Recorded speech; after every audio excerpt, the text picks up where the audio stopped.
కాస్తాను మరి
చెప్పండి విషయం.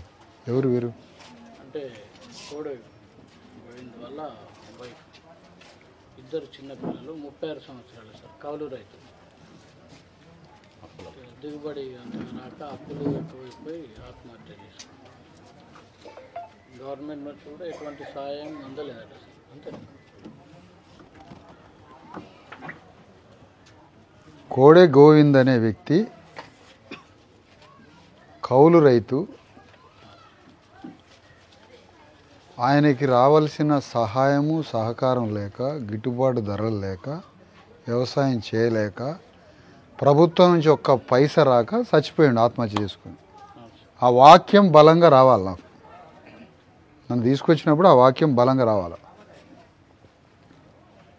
వారికి సంబంధించిన కుటుంబం, వారి భార్య, పిల్లలు.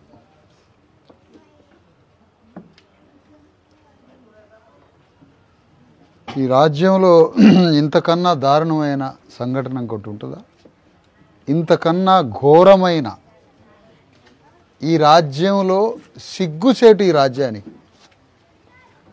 ఒక రాజ్యానికి జ్ఞానము, సిగ్గు, ఆత్మగౌరవం ఉంటే ముఖ్యమంత్రి కానీ రాజ్యాన్ని పరిపాలించేవాడు రాజీనామా చేసి వెళ్ళిపోవాలి. ఒక కౌలు రైతు, 2 ఎకరాలమ్మా, 2 ఎకరాల కౌలు రైతు,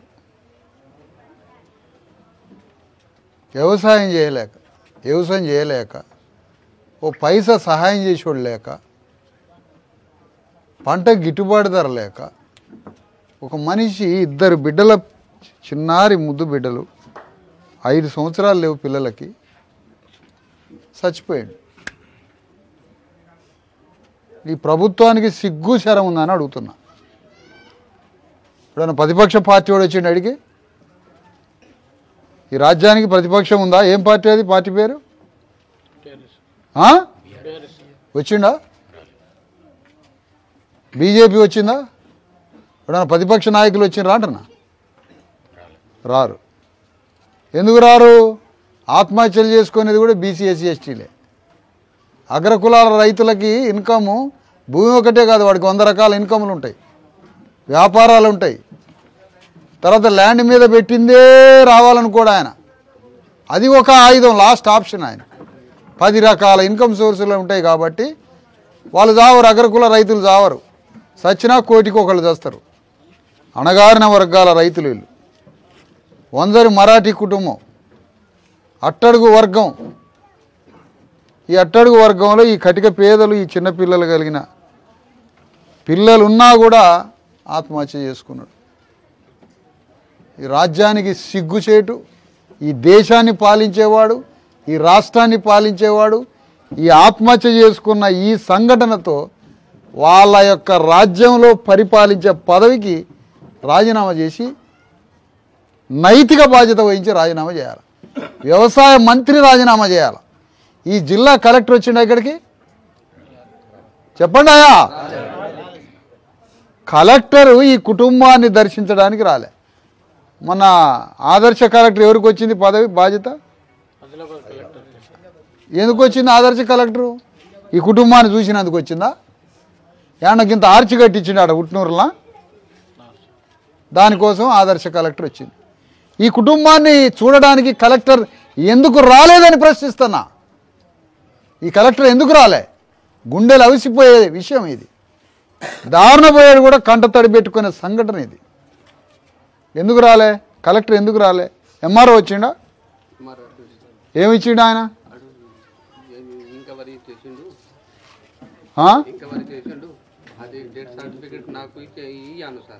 అని అని ఏం సాయం చేసిండు? మరి అడగలే ఎంఆర్ఓ అని అడగలే? ఇమీడియట్గా రీహాబిలిటేషన్ ఇమీడియట్గా ఈ మనిషికి ఏదన్నా సహాయం చేయాలి కదా, కాంపన్సేషన్ చేయాలి కదా. అర్జెంటుగా కలెక్టర్ని 10 లక్షల రూపాయలు డిమాండ్ చేస్తున్నాం మేము. బీసీ ఎస్సీ ఎస్టీ జేఏసీగా కలెక్టర్ ఇమీడియట్గా ఈ కుటుంబానికి 10 లక్షల రూపాయలు నష్టపరిహారం. ఈ కౌలు రైతు చట్టం ఒకటి వచ్చింది. మామూలు రైతులకి ఎన్ని హక్కులు ఉన్నాయో కౌలు రైతులకు కూడా అన్నే హక్కులు ఉన్నాయి. ఇంకా రైతు కన్నా ₹1 తగ్గియాలి, కానీ కౌలు రైతు అంటే భూమి అసలు లేదు అతనికి, అయినా కౌలు తీసుకొని చేస్తాడు కాబట్టి రైతు కన్నా ఎక్కువ హక్కులు ఉండాలి కౌలు రైతుకి. కాబట్టి 10 లక్షల రూపాయలు కలెక్టర్ని మేము డిమాండ్ చేస్తున్నాం. ఎంఆర్ఓ స్పందించాలి. కలెక్టర్ ద్వారా 10 లక్షల రూపాయలు ప్రభుత్వం వెంటనే ఇవ్వాలి. ఈ తల్లికి, అమ్మ నీ పేరు కవిత, ఈ తల్లిని ఎక్కడన్నా ఒక చిన్న కాంట్రాక్ట్ బేస్ అన్న ఏదైనా చిన్న ఉద్యోగం ఇవ్వాలని మేము గవర్నమెంట్ని డిమాండ్ చేస్తున్నాం. ఈ చిన్న పిల్లలు, ఈ చిన్న పిల్ల కలెక్టర్కి జ్ఞానం ఉందా? ఈ జిల్లా కలెక్టర్కి జ్ఞానం ఉందా? బుద్ధి జ్ఞానం ఈ కలెక్టర్కి ఉంటే ఇమీడియట్గా వచ్చి ఈ పాపని, ఈ పిల్లగాడిని, ఈ బాబుని, ఈ చిన్న పిల్లలు రైతు ఆత్మహత్య లే అమ్మ ఒక్క నిమిషం. అంటే ఒక అంగుళం భూమి సొంతంగా లేదు, 2 ఎకరాల కౌలుకు తీసుకున్నాడు, ఎవరి నుంచి సహకారం లేదు, పైగా వడ్డీలు అప్పులు, వీటితోటి రైతు ఆత్మహత్య చేసుకొని చనిపోయాడు. ఇది చాలా చాలా చాలా బాధాకరమైన సంఘటన. ఈ దేశంలో, ఈ రాజ్యంలో, ఈ తెలంగాణలో, ఈ దేశంలో ఈ విషయం ఇంతకన్నా ఈ ప్రభుత్వాలకు అవమానం లేదుగా. ఎక్కడికి పోయినా లక్షల కోట్ల రూపాయలు అంటారు, వేల కోట్లు అంటారు. ఈ దేశ బడ్జెట్ 25 లక్షల కోట్లు అంటారు, ఈ తెలంగాణ బడ్జెట్ 3 లక్షల కోట్లు అంటారు. ఈ కుటుంబాన్ని ఆదుకోలేకపోయిందా ఈ రాజ్యం? ఒక చిన్న రైతును ఆదుకోలేకపోయిందా ఈ రాజ్యం? దేశానికి అన్నం పెట్టేది భూస్వాములు, పెద్ద రైతులు కాదు. ఈ దేశానికి అన్నం పెట్టేది పేద రైతు, పెద్ద రైతు కాదు. ఈ దేశానికి అన్నం పెట్టేది బీసీ ఎస్సీ ఎస్టీ రైతులు. ఎందుకంటే భూమి కుటుంబంలో భావోద్వేగ అంశం. అతనికి కుటుంబమే భూమి. భార్యా పిల్లలు ఎట్లనో ఆయన చేసుకునే భూమి కూడా కుటుంబంలో ఒక భాగం. భూమే జీవితం, భూమే పేగుబంధం మాకు. ఆ భూమి కాడికి పోకపోతే మా గుండెలు పగిలిపోతాయి. ఈ కుటుంబానికి 10 లక్షల రూపాయలు ప్రభుత్వం వెంటనే విడుదల చేయాలని కోరుతున్నా.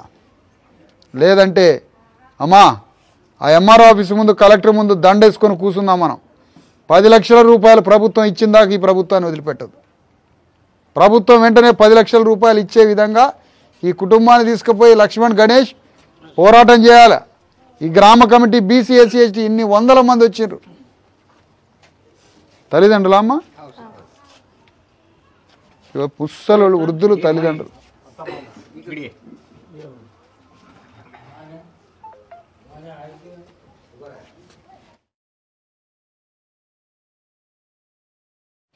అమ్మా ఈ రాజ్యము మనకు అప్పుబడి ఉందమ్మా.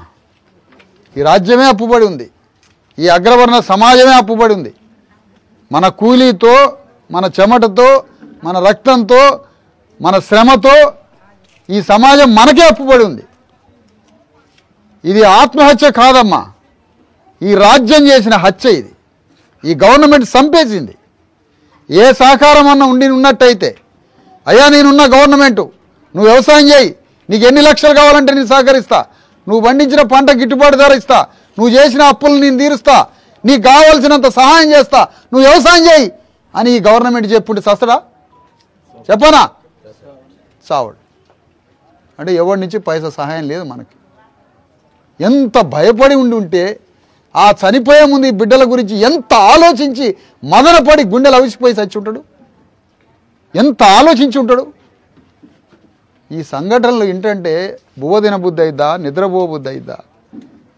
ఎవడన్నా మనిషి అన్నోడు బతుకుతాడా ఈ సంఘటనలు? ఈ దేశం పేదోడికి సాయం చేయనప్పుడు ఎందుకు ఈ దేశం, ఎందుకు ఈ రాష్ట్రం, ఎందుకు ఈ రాజ్యం? వీళ్ళకు ఒక 4 లక్షలు, ఒక 2 లక్షలు వ్యవసాయం చేసుకునే కుటుంబానికి, అరే నేనున్న 2 లక్షలు ఇస్తా, నువ్వు వ్యవసాయం చేయి, దేశానికి అన్నం పెట్టు అని సహకరించని రాజ్యం దేనికి? ఆ వ్యవసాయ మంత్రి అట, వ్యవసాయం దేనికి? వ్యవసాయ శాఖ దేనికి? రాష్ట్ర ప్రభుత్వం దేనికి?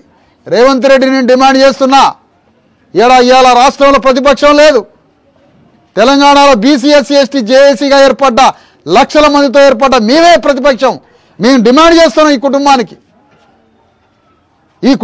10 లక్షల రూపాయలు ప్రభుత్వం ఇవ్వాలి. ఇమీడియట్గా కలెక్టర్ ద్వారా ఎంఆర్ఓ ద్వారా 10 లక్షల రూపాయలు శాంక్షన్ చేసి ఈ కుటుంబాన్ని ఆదుకోవాలి.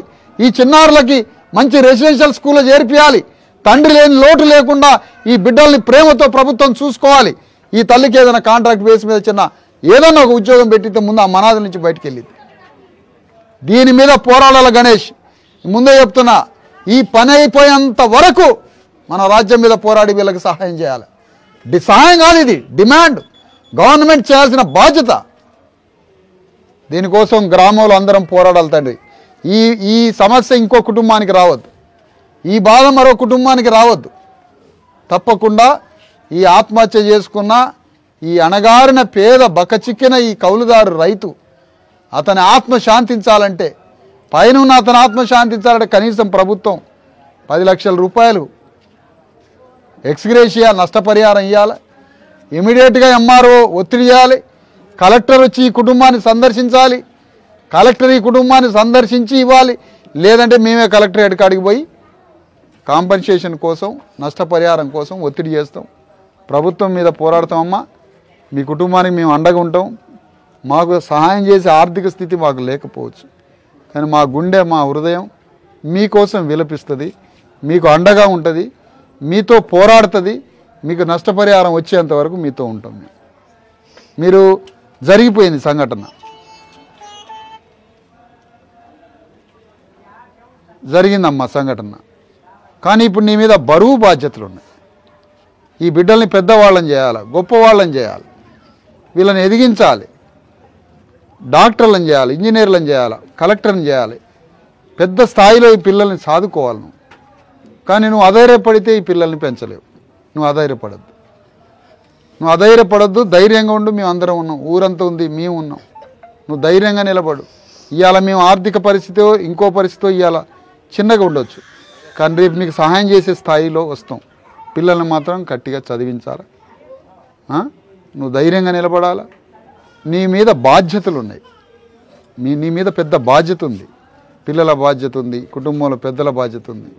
కాబట్టి ఈ బాధ్యత మీద నువ్వు చేయాలి, పోరాటం చేయాలి, పిల్లల్ని సాకాల, పిల్లల్ని పెద్దవాళ్ళని చేయాలి. మేమందరం నీకు అండగా ఉంటాం. చేతనైనా మా స్థాయిలో నీకు సహకరిస్తాం. కానీ గవర్నమెంట్ని మాత్రం వదిలిపెట్టద్దు. 10 లక్షల రూపాయలు ఎక్స్గ్రేషియా వచ్చిందాకా పోరాడాలని మిమ్మల్ని అందరినీ నేను అడుగుతున్నాను తల్లి. నువ్వు ఏడవద్దు, బాధపడద్దు, ధైర్యంగా చేయాలి. ఎన్ని రోజులైంది సంఘటన? ఇంతవరకు కలెక్టర్ దిక్కులేడు. 90 రోజులైంది. ఇంతవరకు దిక్కులేదు కలెక్టర్. ఒక మనిషి చనిపోయిందంటే కలెక్టర్ రావాలి కదా, ఎంఆర్ఓ రావాలి కదా. చాలా బాధాకరం. అందుకనే గవర్నమెంట్ డిమాండ్ చేస్తున్నాం. తప్పకుండా మీకోసం మేము అండగా నిలబడి పోరాడుతాం తల్లి. అయ్యా నమస్తే. మీరు కూర్చోండి అమ్మా, కూర్చో. ఏం చదువుతున్నామ్మా? ఏం చదువుతున్నావు? క్యాపడ్రే చదువుతున్నావు? స్కూల్కి పోతుందా?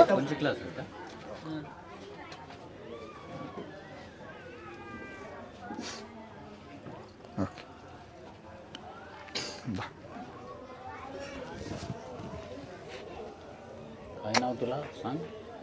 नाव सांग.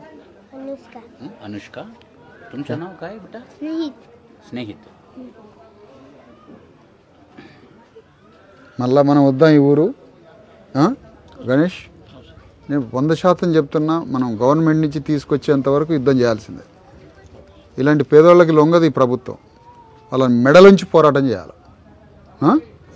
ఓకే. Contact number.